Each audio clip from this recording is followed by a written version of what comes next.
Ever played Roblox and been envious of the delicious looking foods in the Roblox catalog? Well, today I'm gonna be making Roblox foods in real life. Bought my ingredients from the store and I got to work on my first item, which is the Space Sandwich. The tentacles on the Space Sandwich I started to make using Jello, which I figured would create like a good tentacle or whatever. So we're gonna cut a tentacle out of the Jello. So first what we're gonna do is we're gonna take the powder, we're gonna dump it in, dump our cocaine powder. It's like alien piss. And after that, we're gonna put this in the fridge. Next, we're cutting up our tomato like in Cooking Mama. We're gonna keep chopping up these tomatoes for just a while, and there we go, done! Boom! Better than Cooking Mama! Probably wondering, why do I have green food dye? Well, the bread is pretty moldy because it's a space sandwich, and a space sandwich isn't exactly the healthiest, so we have to recreate the mold using green food dye. It's like blue cheese, the mold gives it extra flavor. This is total extra flavor, delicious. And obviously, what would a sandwich be without the meat in the middle? So we bought meatless burgers from the store to make it extra nasty. Bro, I'd be like SpongeBob cooking this, you know? I'm the best fry cook in all Bikini Bottom. Fortunately, we had to wait after that because the Jello takes like approximately 10 hours later. And because we were waiting, we figured why not? And we can make the Poison Picnic from Roblox. To make Shrek and Wednesday's birthday cake, we had to get our wet ingredients and put them in first.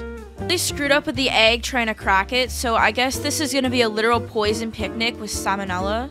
So I stirred the ingredients just for a bit more. I made my wet ingredients with my dry ingredients, and then I decided it was time to bring on the green. Squirted a lot in there because I didn't even know how much it would take, to be honest. The cake looked disgusting. It looked puke-inducing almost. And it probably was puke-inducing because the batter was a year old that I found in my pantry, but that's okay. I poured the ectoplasm into the cake tray. After I was done pouring that, I decided I was gonna split it into 4 pieces so that way it would create like just a tiny slice. And then I put that Nickelodeon slime into the oven so hopefully it would turn into an actual cake.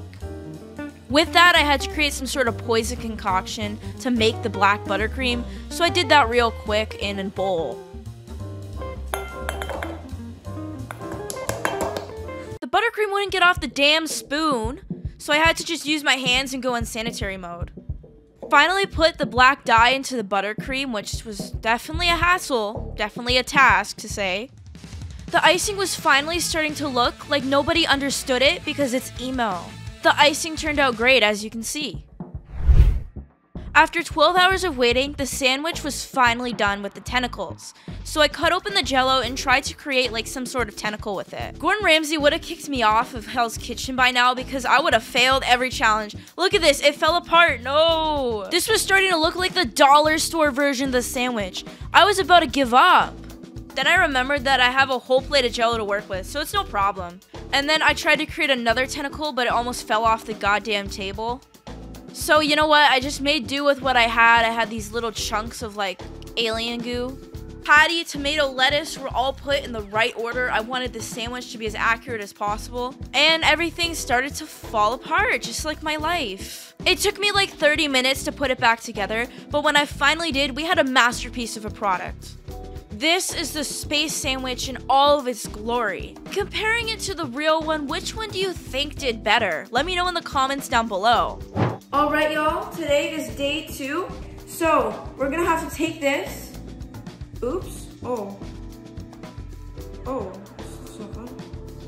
Oh! Our cake was cracking, so I had to cut off the other side and abandon that side. So RIP, it wasn't edible anyways because it's old. I wasn't kidding when I said the icing was literally like tar, like it wouldn't go on because it was frozen in the freezer. So this part took me around an hour to finish. Someone took my goddamn icing. So guess what this is right over here? That's Miracle Whip. Yes, that is literally mayonnaise. And so what we did with our mayonnaise is we had to create the skull on top of the cake, right? And so I tried to create like an outline of the skull, the little lines right over there, but that didn't really work that well. The bag ended up exploding on me halfway through, so if you see me struggling, that's why. There's the eyes of the skull. As you can see, literal Leonardo da Vinci right here. Voila, our poison cake. I am going to get on the world's best baking show with these skills. Look at those layers, look at that consistency, wow. I went to Twitter to showcase my masterful creations. Fortunately, a lot of y'all didn't feel the same, and that's really rude. But voila, the Roblox food has been made. See you next time.